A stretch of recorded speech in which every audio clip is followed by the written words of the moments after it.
Hey everybody, and welcome to this episode of Clinically Pressed. In this one, we are going back to fitness lying down to talk to Cory Cripe about DVRT, or Dynamic Variable Resistance Training. So we're really diving more into what that system is, what it all means, and really tying into why Cory and Fitness Lying Down decided to go with that system and their implement of choice, the Ultimate Sandbag.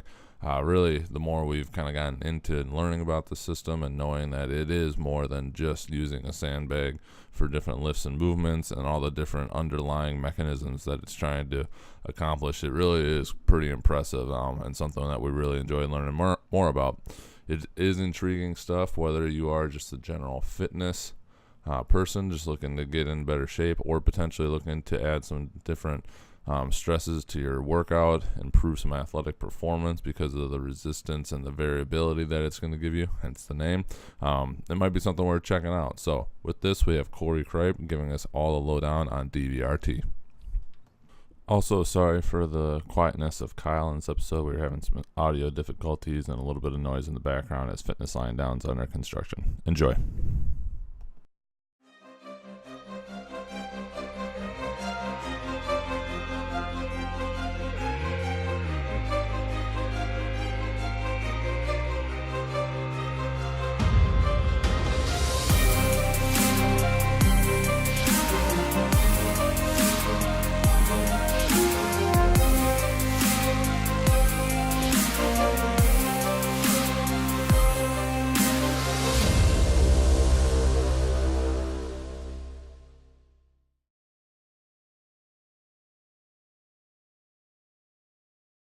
Well, welcome to this episode of Clinically Pressed. We are back at Fitness Lying Down with Cory Cripe, and we are going to talk everything DVRT.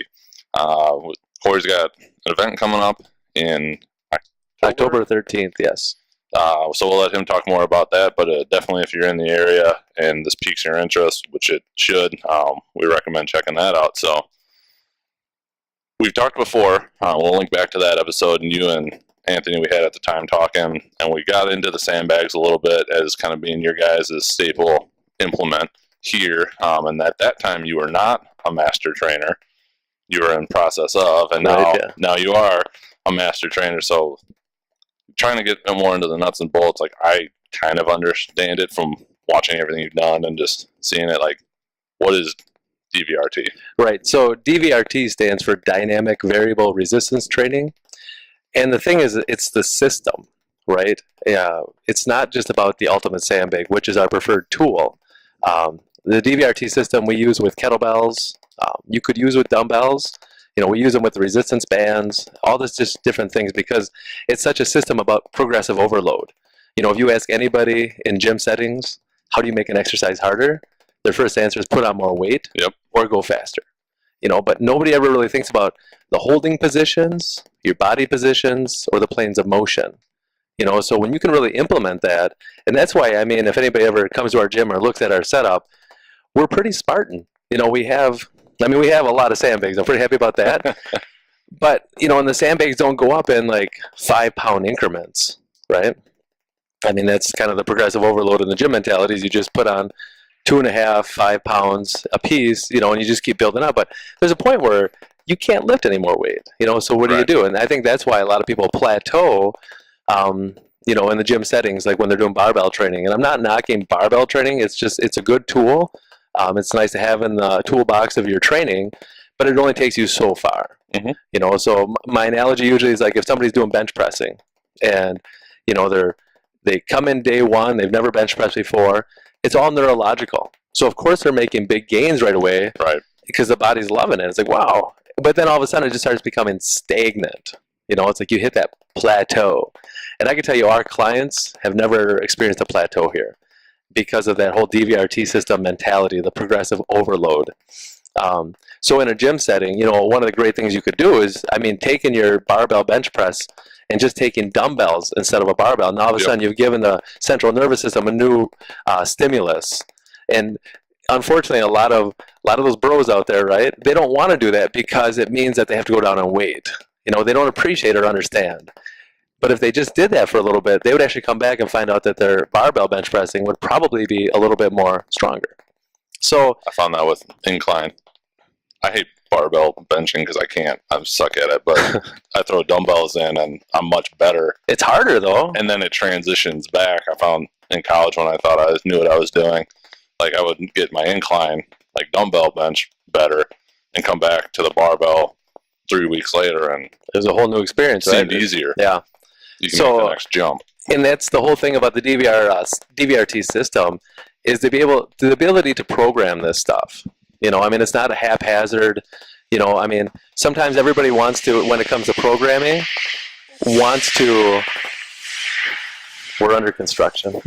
No, so to be able to properly program this stuff, I mean, some people, you know, I've instructed a couple certifications now, and that's kind of the big question is like, how do you program this? Because like any certification, you know, you go, you're jacked up, and you leave, and it's just like a whirlwind of everything. It's like, how do I do this? Right. You know, a lot of it is just the simple steps.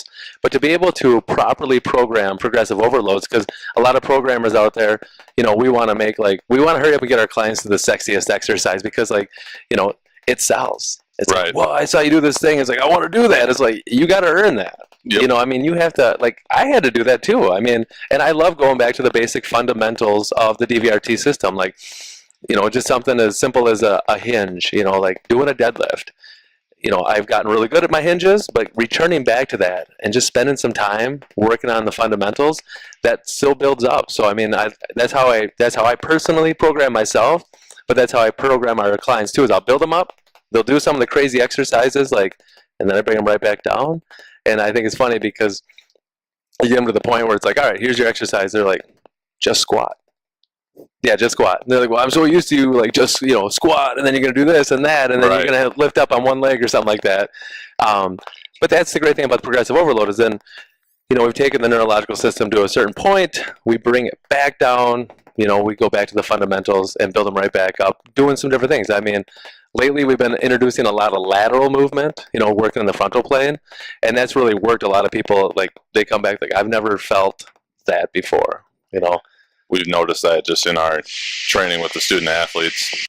But anyway, with our student athletes and looking at just hamstring and quad injuries and even growing injuries and putting in a lot more lateral movement and doing some different things where they got to move about their hip, Mm-hmm.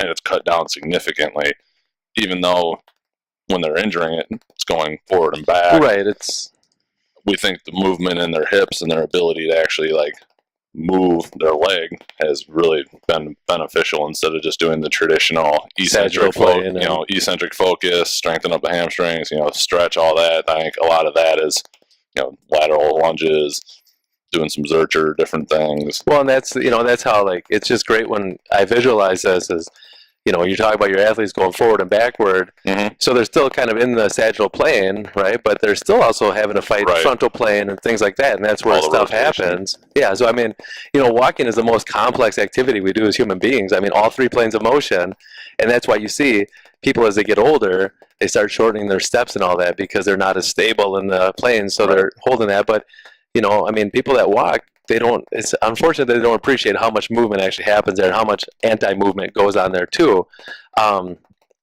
You know, so I just wrote a blog about this for DVRT recently, but we have this thing called the staggered stance or the sprinter's stance. So you think about a sprinter, you know, we got the 1 foot back. And so to introduce an exercise now, like one of our sagittal bilateral exercises, and just moving that foot position, so we're still kind of in the comforts of our sagittal plane where I'm strong, but now we have to fight. So if I'm thinking about like a hinge or even a squat, you know, now as I descend into my position, I have to fight the frontal plane. So the DVRT system, that's what's so beautiful about this, is we set people up. You know, we don't go from, hey, all right, you did great here, now we're going to go frontal plane. You know,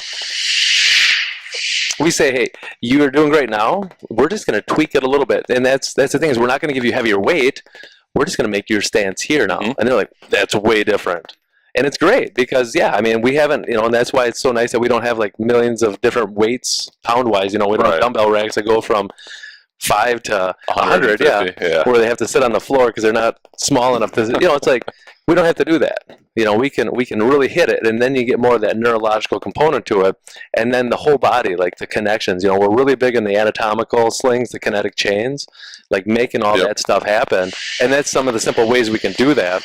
So to give people the power, and to even tell them about why we're doing that, you know, and most of them, they feel it. You know, they know what's happening. Like as soon as they come up out of that staggered stance, they've got instability at the top, and they got instability at the bottom too. But to tie all that in and really talk about the functionality of the workouts, you know, that really hits home. That really hits home for me, being such a sagittal guy. You know, everything was in the frontal plane. Right. You know, I think the only time I ever worked in the transverse plane was I was on the floor doing oblique crunches. You know, and that's way back. That's way back. I don't want to talk about that. It's people that start training and then they start coming to you and say how much this is affecting their life in terms of like aches and pains that they used to have because they were just there, but they didn't realize it was probably due to a lack of stability. Pretty much, yeah. I mean, it's almost magical, like how quickly the turnover is. And again, it's all that neurological tying it in. You know, we have a 3-week trial, right? And for our semi-private personal training, that 3-week trial, you get 6 sessions. And honestly, by the 3rd session, they're saying like things feel different. Mm-hmm. You know, like walking up and down stairs feels different. Like I feel more core engagement. I think the biggest thing that we hear from people that come in is that I've done it wrong for so long now. You know, there's such a, what I call the grippers and rippers. You know, they get in the gym, they grab as tight as they can, and they just start going to town. You know, and they're not even conscious about where their body positioning is. You know, it's so unfortunate, all the shoulder issues that we have to experience coming into the gym because everybody's just jacked up. You know, they're stressed out all day, especially females who hold their stress more in their shoulders. You know, they're here, their shoulders are elevated, and all of a sudden they're trying to overhead press, and it's getting worse. And you know, nobody ever talks about like feet and pressing into the floor. I mean, that's the one thing. Like our clients, that's all they hear from me all day long. It's like, oh, I feel it in my back, pressing the floor. Oh, that helped. My shoulders hurt. Push the floor down. That helped. You know, and it's just like that reaction. You push into the floor pushes in you, and you got to be able to make this. I call it a plank. I mean, if you push overhead, you've got to, you know, the plank that you hold on the floor, you've got to make that replicate in functional terms, you know, outside of the gym. If you can hold a 5-minute plank, that's great. But if you're holding a 5-minute plank and you go outside the gym and you get your back hurt, what did that 5-minute plank give you? Right. So it is, and it's so funny because in order, you know, it's so contradicting to what the pop culture fitness tries to tell you. You know, it's like, in order to get more mobility, you've got to relax. But on the other side of it, in order to get more mobility, you have to be more tense. You have to be tense in the core. Because that's the fundamental. Like, we find so many people that as soon as they really start realizing how to use their core, their shoulders, it's a whole new game now. Their hips are wide open. And you look at it, I mean, your core is your central place here. And if that's not working well, like if you're protecting a low back, things are going to have to compensate for that. And you're going to lose some of that. You know, it's trying to save the core. So we're just trying to open it up and show them how to move and make it a core integrated experience. You know, and that's why we have our famous quote that friends don't let friends ab crunch. You know, I love that shirt. We don't spend time doing isolated core exercises because the core doesn't deserve that. The core is an integrative part of your body. So to tie in the glutes, the core, and the lats, you know, which I always say that's your core. Lats, whatever's in the middle, and then your butt. That's your core. You can get on board with that. You know, and you make that work together, everything else just happens. I mean, most of our exercises, I have to tell people, use the least amount of arms to row, to push. Yep. And they just like, what'd you say? How do I do that? And I'm like, you're going to learn. And when they finally get it, like, it's just like, wow, I can't believe how I feel that in my abs. It's like, you're welcome. Brett Winchester and Corey Campbell in terms of kind of the phrase mo stability, talking about mobility and stability and how they work together and how that really can then make big differences. Well, and that's it. We have our warm-ups to get people prepared for the movement. You know, I mean, it's a nice kind of general warm-up. But yeah, we don't sit here and spend like 10 minutes on special correctives to get your shoulders going. You know, it's like it's all in the workout. Right. Now there are some people that is like, yeah, I'm going to spend a little more time with you because you just got some issues. There's always those cases. So I want to clear that up a little bit and try to, just get them to, and that's stuff that they're doing at home too. Cross my fingers, I hope so. But yeah, I don't break up it's like, here's what we're going to do. We're working all 3 planes of motion. You're working in all different, body positions, holding positions. That's what's great about the Ultimate Sandbag is there's up to 11 different ways to hold the Ultimate Sandbag, right? Barbells, kettlebells, and dumbbells, it's up to 4. You can hold it up to 4 different ways. With this Ultimate Sandbag, it's just, so to do that, I could take one exercise and I can make it almost 11 different ways. And I'm taxing it up in different, and that's just holding positions. We're not talking about body positions or planes of motion. So I like to tell people that DVRT has restored my faith in fitness. Okay. Because for so long I was just starting to get burnt out, like most trainers do. Mm-hmm. We're trying to do good, we're trying to help people, but we're kind of just following what we've been told, and what we're seeing in the pop culture, like just trying to go burning the calories, get them sweaty, get them tired. It's like, am I really making a difference in their lives? Am I really helping? I feel like that's the hard part, is selling that message, as you kind of mentioned. It's Insta famous, and coming up with this is the ultimate exercise, and then trying to teach those things and why it works, and getting people to buy in, by getting the feeling of it. Because back to your ab crunch thing, I finally started having that conversation with more people. Just explain to me how that's helping you. Mm-hmm. Like, just explain it to me, because I want to know. And then they'll kind of pause and be like, so maybe we'd be better off doing something along this line and whatnot. And that's opened up some more conversations, which have been good. Yeah, the last thing you want to do is go attack somebody. Right. Like, what you're doing is wrong. It's stupid. Stop doing it. And Kyle mentions how people just kind of sometimes mindlessly can go along with things because they see it without understanding the nuances of it, and how that can actually be a detriment to what they're trying to accomplish in the movement, and giving them that why, and then how that's so right. Yeah, we'll have that conversation, and then be able to show, like, hey, try this out. Mm-hmm. And all of a sudden it's like, oh, okay, that's a lot different. Same thing as like, well, I think we're starting to see a little shift away from like the traditional ab crunches, so people are starting to do more of the planks and stuff like that. But again, we're kind of missing the boat on some of it's the task versus the intent, right? Mm-hmm. Like the task of just holding myself up here without touching the ground. It's like, I'm going to just do everything I can do in my power not to let anything touch the ground, even though I've got this arching back and my shoulders are sunken and my head's dipped down low. Look how much core stability is required to grab one of those bags and lift it up. I think those movements you have to get. Well, you don't have to do like core. No, and that's the thing, is like, that's the beauty of the Ultimate Sandbags, is it actually fixes energy leaks. You have to stabilize. Mm-hmm. You can't, like, we made such a mistake in the 90s to put people in, I'm guilty of this, okay? To put people on unstable implements, right? Like foam pads, Bosu balls, I hate to call them out, but I used them because that was the whole thing, is like, we gotta get people off of the barbell training. There was a shift, and it was a much needed shift, because especially in athletics and probably, general pop, was that what we're doing in the weight room had no practicality outside. We're building a little bit of strength here and there, but people are still blowing out their backs and things like this. And I think that's why it's a great thing that Gray Cook came on scene, and introduced the FMS. And hopefully most of your audience knows what the FMS is. For sure. Is we're just seeing this whole thing, like, athletes are becoming bigger, stronger, and faster, no doubt. But why are we having so much more non-contact injuries? Right. Why is this kid running down the field and he pulls a hammy and nobody even touched him?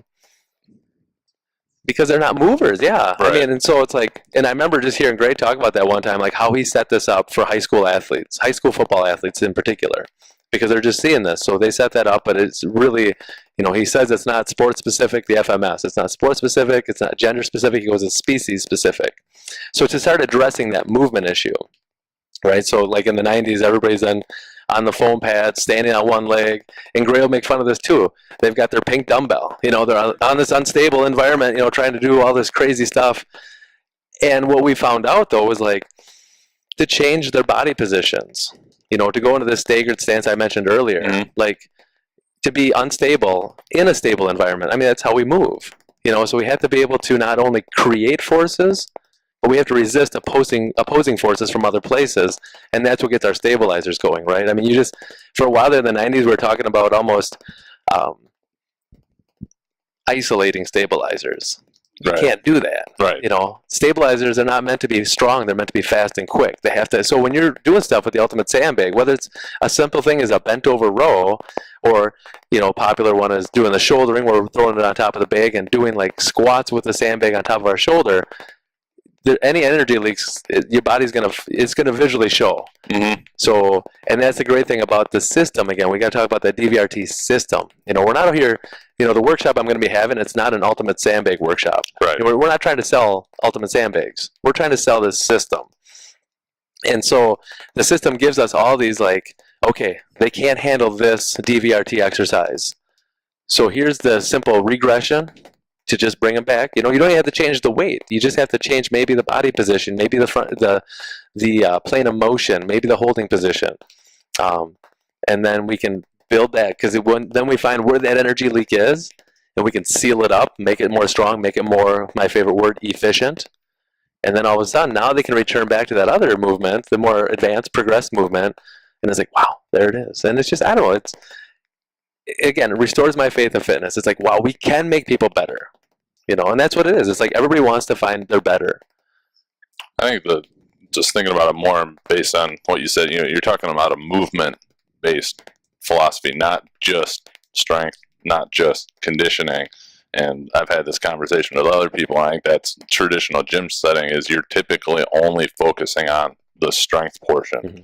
There's no teaching of how to move and have it transition, you know, whether it's daily life or athletics. And again, a big shift we've seen is we now have, you know, this conditioning class and all that, and that part's probably just as important, if not more, of what we're doing with them. So we're building them in the weight room, mm-hmm. strong, generally in all motions, but then their actual movement and being able to put their foot in the ground and make a move without hurting themselves, but teaching them how to do that properly and actually making it a full circle where you go into your 24-hour fitness place and you're not going to have people doing, you know, single leg hops or anything like that to work on, you know, building those stabilizers, whereas you've kind of put it all into one. Mm-hmm.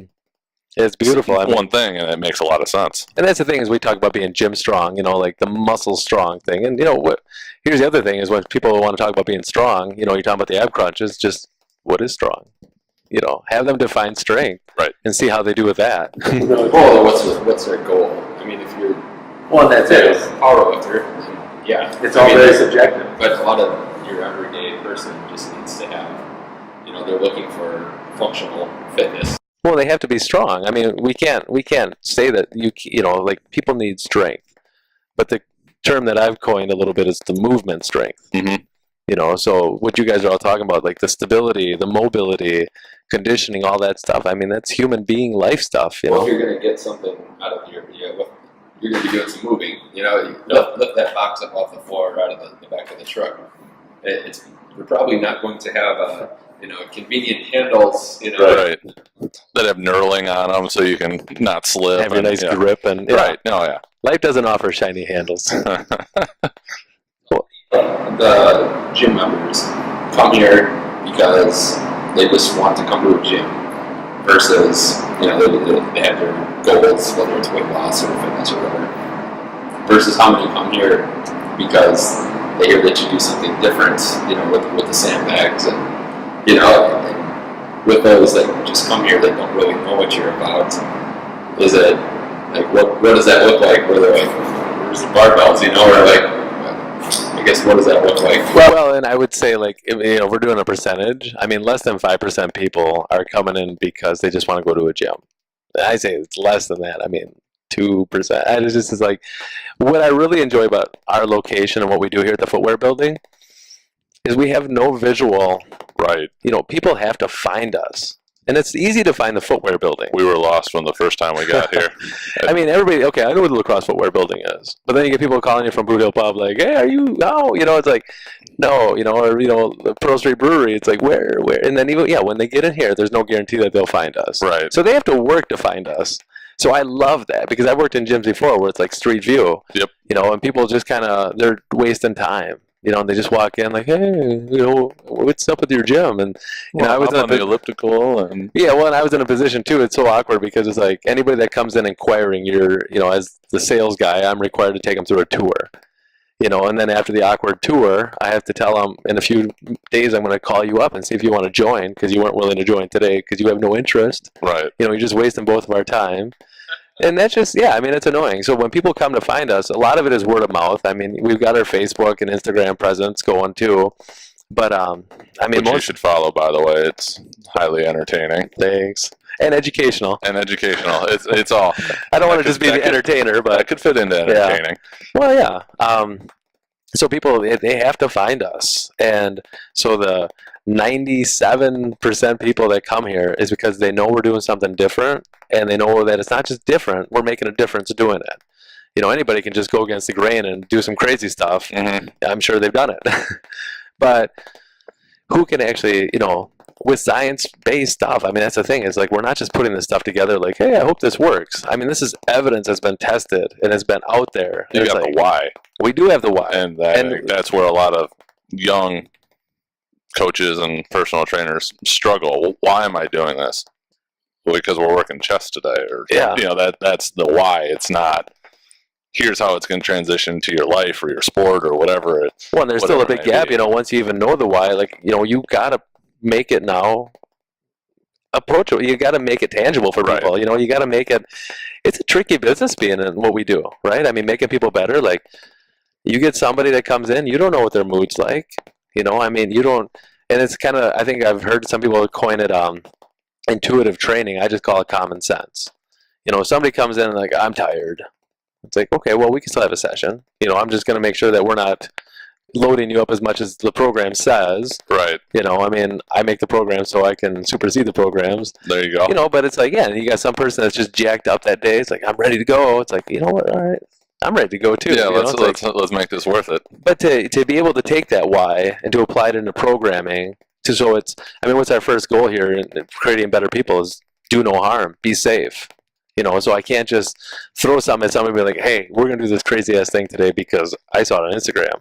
Right. You know, it's like, no, you've got to earn that stuff.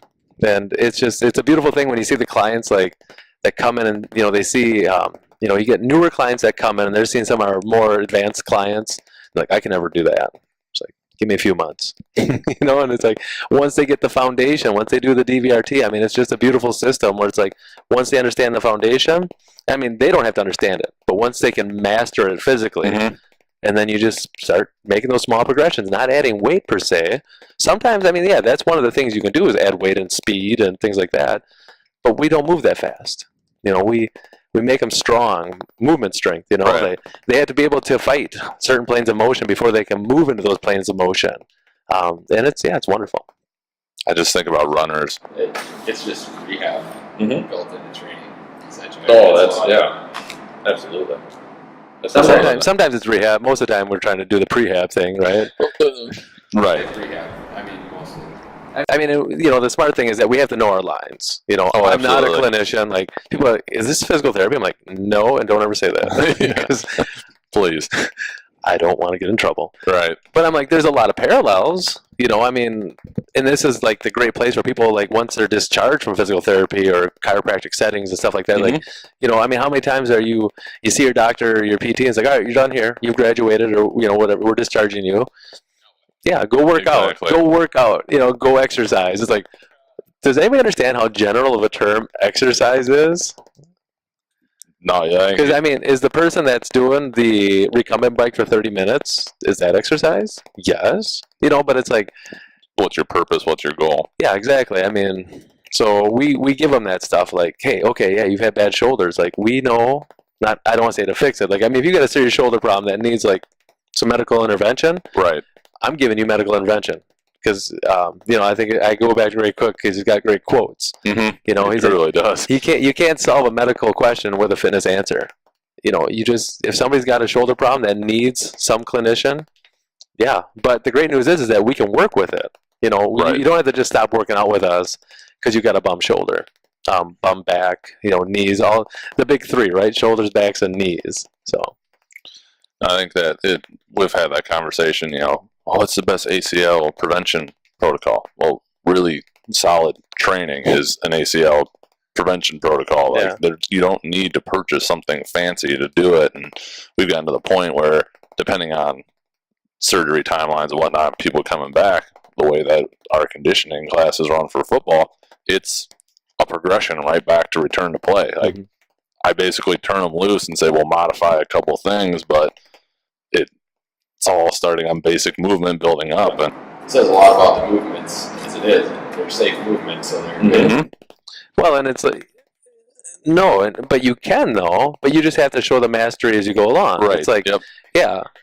And then you have to be ready to say, you know, okay, we're going to try it. Oh, nope, that didn't work. Maybe we need to do this approach. So maybe you don't have to go right back to where you were, but it's like, hey, here's just kind of another nugget that we're going to put into your training to give you some of that, you know. And then, yeah, so I love doing the crazy stuff. I mean, I'm big on the flows, right? The complexes, combination movements.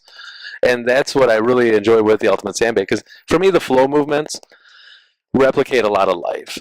You know, to be able to be moving in these different planes of motion, then all of a sudden, like, change direction, right? Sports, I mean, fatherhood. I was going to say, I've heard people say that with kids. Like, how often are you just like hanging out there, and all of a sudden it's oh yeah, you get killed in the knees or something, or you know, my favorite is the one time I was out in the garden weeding, because that's kind of like one of my comforts in life. Is I'm just sitting there on my hands and knees reaching out, and all of a sudden, like, unexpected, a kid jumps on my back. Like, oh, okay. And I'm like, this is good core work, yeah. And then you get another kid that hits you in the side. And I mean, it's just like, yeah, be able to resist it, to have the body prepared for that. So I joke, but it's true. I mean, you can't do a lot of these flow movements with barbells. You know, you got a 7-foot barbell, and you're trying to move around. And you could do it with kettlebells. I mean, I've done some kettlebell flows, but that Ultimate Sandbag, because of the dimensions, you know, being able to, and that's another one of the progressions, it's just the dimensions of the sandbag. It's not necessarily going up in weight. Like, you know, the smaller bags are this weight, and then the bigger ones are this. We have some smaller bags that are 40 pounds. And then we have some larger bags that are still 40 pounds, but the dimension now throws you off. So a longer, bigger dimension bag is more unstable than a more compact bag, right? But to be able to move, you know, like I think about, like I do like a lateral movement, I come around, I do this crazy stuff, I go into a lunge, I come up into a power clean. It's like, wow, you know, and it's fun. You know, clients love it. They see me do these videos and like, I saw you do this, and they're like, I can never do that. I'm like, oh, funny you mention that, because it's in today's program. You know, you've already done peanut butter and you've done jelly. Let's just make a sandwich. There you know, go. and they're like, oh, that makes sense. You know, so to be smart with it, that's what it is to have the ability to progress people, regress people, programming progressive overloads without killing them with weight. Because, you know, most of our clientele is female. You know, our 50, 60-year-old, you know, moms and grandmas, they don't want to be pushing a lot of weight. Right. But, you know, they still want the benefits of resistance training, so we're going to give it to them in a different way. So beneficial for down the lifespan. Well, I'm saying, like, you know, next year I'm going to be 40, right? So I'm not that old, but I'm still not that young. And the beauty thing is that this is the best I've felt ever. For sure. You know, and a lot of that I had to attribute to using the DVRT system. You know, I don't want to be, and I say it, I'm like, not only am I the owner of Fitness Line Down, but I'm also a client. You know, I do this stuff. Like, what I give my clients, I do as well. I might have a little different approach to it because I'm more advanced, you know, but makes sense. I live this, you know, this is what I do, and strength-wise, like mobility in my shoulders, my hips feel great. I'm as powerful and as strong. Like, it's just like, you know, most people at 40 are trying to get into fitness, you know, to start, you know, getting in better shape, and I'm just like, man, I'm going to hit 40 running. There you go. You know, yeah, so. Definitely. Sweet. So this, talking about October, you got your course coming up. Yeah. What, we just kind of going through the system, the different... Right. So, I mean, it's going to be the DVRT workshop. So we have our certifications. We have a level 1, level 2, which the workshop would be kind of a precursor to that for anybody that would be interested. Okay. But for the most part, it's like anybody, and that's, I'm going to stress, anybody, right? I'm dead serious. I've got a cousin coming, my aunt's coming, and my mother's coming. None of them are fitness professionals, but they've all purchased sandbags recently, and they want more.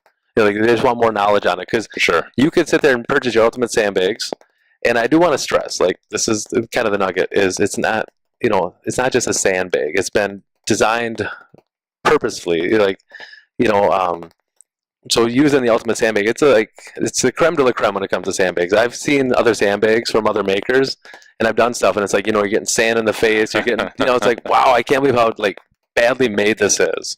Here, you don't have to worry about that stuff. It's designed so well. And like I said, all the different handles have purposes, things like that. Yep. So anybody, and you don't even need to own an Ultimate Sandbag. You just might be interested, because again, this is not an Ultimate Sandbag workshop. It's a DVRT workshop. So it's going to be 4 hours, right? We begin from 12, and we'll go to 4. And we're going to go over, the system, kind of the history, give people, the whys. Yep. But we're going to go over some of the fundamental DVRT exercises. And once you start grasping, it's not like there's certain ways that you have to hold the Ultimate Sandbag. There are people that have it equivalent to shin splits in their forearms because they're not holding the USB properly, the Ultimate Sandbag, or else they have shoulder issues or something like that because they're doing it and they're gripping and ripping. Mm-hmm. So we're trying to teach them better how to hold the Ultimate Sandbag, and they're going to leave knowing how to squat better, how to hinge better, how to press better, and how to pull better. Those 4 fundamental movements. To be able to do that and make it not just the gripping and ripping, but to really appreciate how to use your core, use your entire body to make that more of an integrative approach, and then to learn about the planes of motion. So it's just kind of scratching the surface, but it's giving people enough. So some people, like my mom, my aunt, and my cousin, they'll probably not go to certification level. But they're like, wow, I learned a lot. And they're going to have a nice manual to bring home with them. And they're always going to have that constant communication kind of being in the community so they can always ask questions. For sure. And it is my mother, so I do answer her phone calls. But, and so for the general pod people that want to come, that's great. We've got some people that are trainers, fitness trainers that want to come in and learn a little bit more about this. Yep. And it's kind of big in the clinical settings recently. Josh Henkin is the creator, kind of the CEO of the Ultimate Sandbag DVRT system. His wife, Jessica Bento, is a physical therapist. Okay. So a lot of the stuff that they do is kind of on her side too. All this, we've got what we call the restoration. Mm-hmm. So it's introducing the glute bridges, the dead bugs, bird dogs, side planks with the Ultimate Sandbag, with the DVRT system. And that for me has been a game changer. I feel like I used to have low back problems, and every now and then they still come back because it's just a nagging thing. Mm-hmm. But the ability that I've really realized in my core stability by doing some of these restoration drills as a kind of a warm up. So we'll touch into that a little bit as well. We've been able to do things in Seattle they had a certification and it was all PTs and there was 30 of them, and they were hook, line, and sinker. We have a few clients that are physical therapists in the area, and I know one actually purchased a couple smaller Ultimate Sandbags for her office. Oh, nice. Just to start using with it's because it makes a difference. Having some of that stuff, once you experience it, you get a better understanding of it. So that's what the workshop's going to be all about. It's going to be a great time. We had one last year in December. It was good. This one I'm kind of hoping that, we really get a push for a little bit more of the community, stuff like that. Definitely. We'll definitely push it out there, and once they all return. The exact date is October 13th, so it's a Saturday. A little bit in the afternoon. I'm kind of hoping that it's a rainy afternoon or something. People can they can sign up. If you go to Fitness Lying Down on Facebook, our cover photo is the link. You can click on there, find out where to go. You can go to DVRT, or I should say ultimatesandbag.com. And go under their workshop certifications. You can sign up that way. Nice. You can find me on Facebook, Cory M as in Michael Cripe. We'll link all these up for you guys. That's all there. So I guess I could stop talking about that. No, you're all good. But so it's pretty easy to sign up, and we'll be selling USBs at discount too here. So if people don't have one and want one, if they don't buy them, I'm going to buy them. Yeah, they vary. I don't know. It's all on the website. There you go. Go to the website. The coolest thing, and we could edit this out, is recently I purchased, because Josh has asked before, it's if you could do anything different with the Ultimate Sandbag, what would you do? He's like, I would change the name. Because he doesn't like Sandbag. I have a USB, we call them, right? That's water-filled. Mm-hmm. That's intense. I've done that with a buddy of mine. He just took a physio The stability ball, ball, yeah. and then filled it up, and he called them, I can't Water remember what balls. vlog, or I don't remember what he did, but it was like bending down, picking it up, so, setting it over a bar that he had set and going Right. for time. That used to be some random stuff. Kyle, the massage guy. Yeah, he did that, so I'd go to his And I've house. done some of that stuff Just too. Kind of unique things. Yeah, the water training, but when you have the dimension of the ultimate sandbag and you have that filled up with water and you're doing like lateral movements.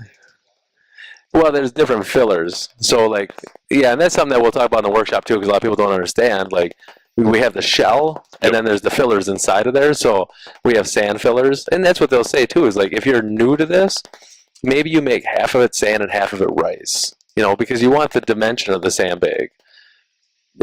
Or mulch, packing peanuts might actually kind of after a while. But yeah, he's talking about like using mulch or using like rubber, chopped up rubber from playgrounds, things like that, as a way to kind of get into it more. So you still have some of the load, but you have the dimension, and then maybe you have a full sandbag, and then down the road, I mean, I just recently got this. This is the first experience with me in the water bag, and I'm in love. It sucks, but it's awesome. There you go. It's humbling. How about that? That I believe. I take some of those most basic drills again that I master with the sandbag, and I go with a water bag, and it's like, man, I'm just thrown off. I have to really appreciate more how to set myself. Ask a couple follow-up on the clinically pressed questions, since we haven't. It's been a while since we talked to you. Trying to remember all of them. Easiest one, first off, is good books lately. Good books? Or books that you've read that you would... Okay, so so I'm a practicing Catholic, right? So this might not be I just finished again. I enjoy, Pope Benedict XVI had a book called The Spirit, Liturgy of the Spirit of the Liturgy. Okay. So it's just about Mass and things like that. So that's a book I just finished.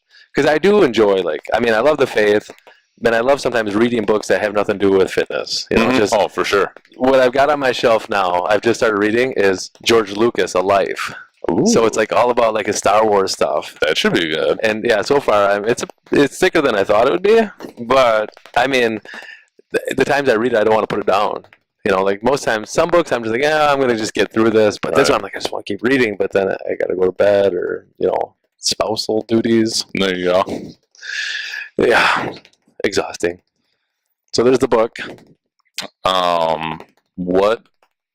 So it's been, oh boy, year? 2 years? 2 years? A year and a half, give or take, since we've come Yeah, over. I think it was like last February or something like that. Okay. So maybe a year and a half-ish. A little Anyway, over a year. Since that time, and just what you've done and learned and picked up, if you could go back and tell yourself something a year and a half-ish ago that you would be like, oh, this is it, what would it be? So you're saying, like, I'm going to go back in the future, or the past. Yep, so what you... I've learned something now that I go tell myself. Like, Yep, that you could have tweaked and edited up to this point. That's tough. Expand sooner? No, that was the right time. Okay. That was the right time. Wow. That's a great question. And I'm going to come up with an answer. I just feel like it has to do something with the social media. Okay. Like I'm trying to get better at being less. Less is more. Okay. Right? So, we still do our Ask Anthony's and our kettlebells and coffee weekly. And Anthony, man, that guy, he shoots his video, and it's 3 minutes and 30 seconds. And I might edit out a few things, and, boom. I make a video, it's 10, 12 minutes, and I still have to put it down to like 3, because nobody wants to watch a 10 to 12 minute video. Right. And so it's like I have to pack that down. So if I could go back and tell myself, it's like, hey, work harder right now, because I'm trying my best at the moment, but try to, and that's just, maybe it's not my nature, try to say less. Try to say more with less. Less with more. Yeah, I think that's a great way to look at it. Just if you can bring it down to where you're just hitting exactly what you need to say without over-explaining it. Well, and on social media, I mean, That's people's showing attention spans are getting shorter. It's like, it used to be like, hey, you got to get them in the first 10 seconds. Now it's like, you got them in the first 5 seconds. It's like, dang. Yeah, you better have a really good intro. So, or you just got a following. I mean, fortunately, we do have a little bit of a following. But Right. still, it's just like, I don't know. I want to be that person that can just say like 2 words and people are like, wow, that was profound. Me, I keep talking until something smart comes out. I'm like, I write that down. So that's, I guess, it's a bad answer, but that's the only one I have right now. I like it. So the last one, and this will be a perfect test of that. So and this is a new one. You haven't answered this one before. So in your world, how would you take something that is complicated and make it extremely simple? It could be like a phrase or a saying or whatever it is. I think my favorite example is we interviewed a former runner that I used to work with, and his one was 1 foot in front of the other. Mm. So he dumbed it down to just that. This might sound bad, but we've rephrased the friends don't let friends ab crunch. Don't be an absole. Perfect. I like it. That's just kind of like a life saying. That Don't be an absole. Shirts are coming out soon. We'll have to keep posted on that. I could walk around with that one. It's a pretty good one. That'd be good. Yeah. That's as much as I got. Perfect. Super. All right. Well, check for everything. We'll get everything linked up. We'll have this out. Not that you'll be listening to it then, but be sure to check out both Fitness Lying Down, DVRT, all the workshop coming up in October, and give them a follow because you're going to learn something and also be entertained at the same time. There you go. Hey, thanks for coming in, guys. Thanks for having us, Cory. Awesome.